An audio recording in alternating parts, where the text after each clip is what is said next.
Buddhism originated from the life and teaching of the historical Buddha Gautama, who probably lived in the 5th century BC. Even though his life has been embroidered with many myths and legends, behind them we could still detect the life story of a real historical person. He was born into a small republic in the Himalayan foothills in a region that now lies in southern Nepal. At the age of 16, he married. He lived in royal luxury, and at a certain point, his wife gave birth to a son. When he reached full maturity at the age of 29, he started to reflect on the problems of human existence, particularly the problem of suffering. And as part of an attempt to find a solution to this problem, he renounced the life of the palace and went forth as a wandering ascetic, seeking the way to enlightenment or awakening, the way to utterly resolve the problem of human suffering.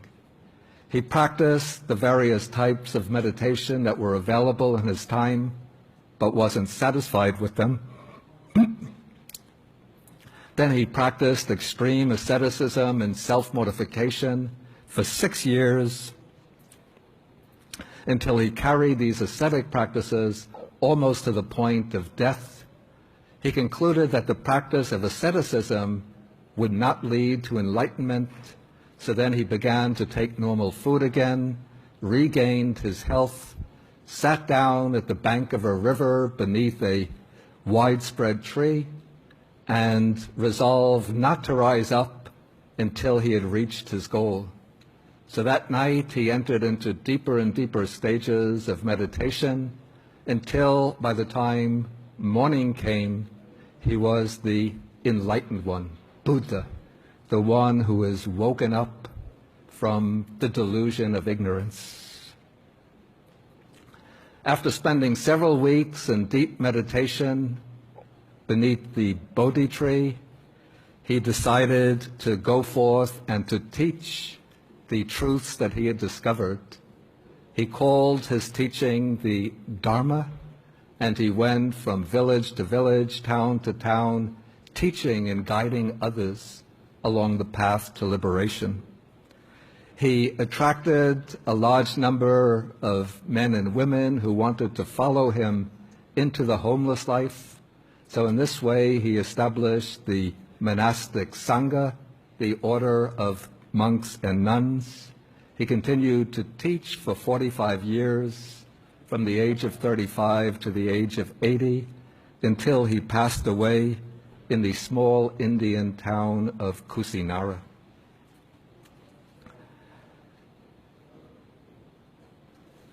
Okay, now we raise the question why the Buddha's teaching has been spreading so rapidly and attracting so much interest in the United States today. I mean, this is a teaching 2,500 years old. It might seem that we could assign it to the museums and the ancient textbooks of ancient history, and yet we have scientists, economists, a few politicians, educated people attracted to Buddhism, practicing Buddhism, even becoming Buddhist monks and nuns. So how do we understand this? To explain this, I would resort to two factors. One is the aim of the Buddha's teaching. The other is its methodology. As to the aim, the Buddha formulated his teaching in a way that directly addresses the critical problem at the heart of human existence. This is the problem of suffering in all of its range, from bodily suffering to the inevitability of death, to the problems of grief, worry, anxiety, anguish, and despair.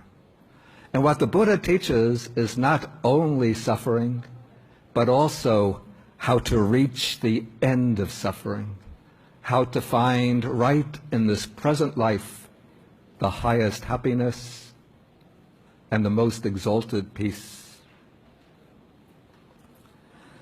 In order to clarify this, the Buddha compressed his full realization into a very convenient framework, which he calls the Four Noble Truths.